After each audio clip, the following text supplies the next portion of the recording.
करेगा तो उसको खुद को उसका फल मिलेगा। पति यदि प्रदोष का व्रत करेगा तो उसको खुद को फल मिलेगा। पति अगर मंगलवार का व्रत कर रहा है तो उसको खुद का फल मिलेगा। पर एक स्त्री, एक नारी जब कोई व्रत करती है तो उसका फल केवल उसको अकेले को नहीं मिलता, वो अपने मायके की भी 7 पीढ़ी और ससुराल की भी 7 पीढ़ी को पार। इसीलिए इनको कहते हैं धर्म पत्नी। और कई लोग तो ऐसे हैं, उनको आज तक हनुमान चालीसा पढ़ना नहीं है। आज तक कोई चालीसा, चाहे गायत्री चालीसा हो, लक्ष्मी चालीसा हो, शिव चालीसा हो, पढ़ना ही नहीं आती। बस बैठ गए भगवान के सामने और पढ़ लिया आसन लगा के। नहीं नहीं नहीं, चालीसा पढ़ने का भी एक नियम है। अगर कोई लक्ष्य लेकर पढ़ रहे हो तो उसका एक नियम है। पूरी जिंदगी पढ़ते रहोगे तो भगवान की प्राप्ति नहीं है। पर लक्ष्य लेकर अगर पढ़ा है, आसन से जिस भगवान की चालीसा पढ़ रहे हो उसकी मूर्ति या उसका फोटो आपके सामने होना चाहिए। एक घी का दिया, अगर हनुमान चालीसा पढ़ रहे हो तो या तो घी का दिया जलाओ, वो भी गाय के घी का हो, भैंस के घी का मत जलाना। हनुमान जी कभी प्रकट नहीं होंगे भैंस के घी से। घी का दिया लगाइए अगर चालीसा का पाठ कर रहे हो हनुमान जी का। और निवेदन करूंगा, अगर जिंदगी में थोड़ी सी तकलीफ है, दुख है, कष्ट है, परेशानी है, 5 कमलगट्टे, 5 बेलपत्र तांबे के लोटे में जल भरकर रख लीजिए। सीधे हाथ पर उस कलश को रखो जिसमें 5 कमलगट्टे और 5 बेलपत्र रखिए।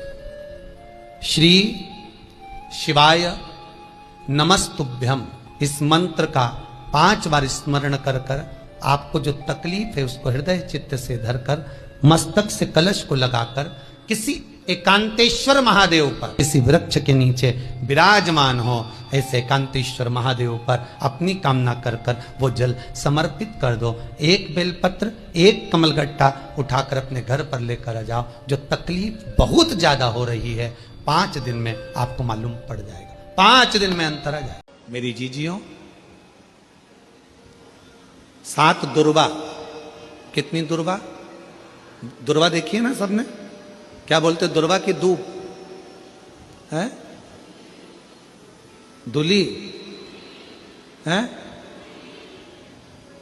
तुम समझ गए ना? हाँ बस ठीक है। हमारे उधर दुर्वा कहते हैं, वो घास जैसा लगता है दुर्वा। आप लोग छत्तीसगढ़ी भाषा में जो भी बोलते हैं, दुल्ली और फुली, जो भी आप बोलते हो। 7 दुर्वा। और उस 7 दुर्वा को, जो ये समझ लेना जरा, जिसका आधा सिर दुखता हो, पूरा सिर दुखता हो, नेत्र में भुकुटियां दुखती हो, सुबह से लेकर रात तक घबराहट उत्पन्न होती हो, बेचैनी होती हो और बहुत ज्यादा तकलीफ में चक्कर जैसा बना रहता है, उसके लिए यक्षेश्वर महादेव की आराधना का स्मरण करिएगा। ये शिवलिंग है, जलाधारी है, यहां से पानी बहता है। 7 दुर्वा 7 स्थानों पर जलाधारी पर रख दीजिए। 7 स्थान, 7 ही स्थान पर जल चढ़ाना प्रारंभ करो। जो 1 लोटा जल आप लेकर गए हो 7 स्थान पर चढ़ाइए।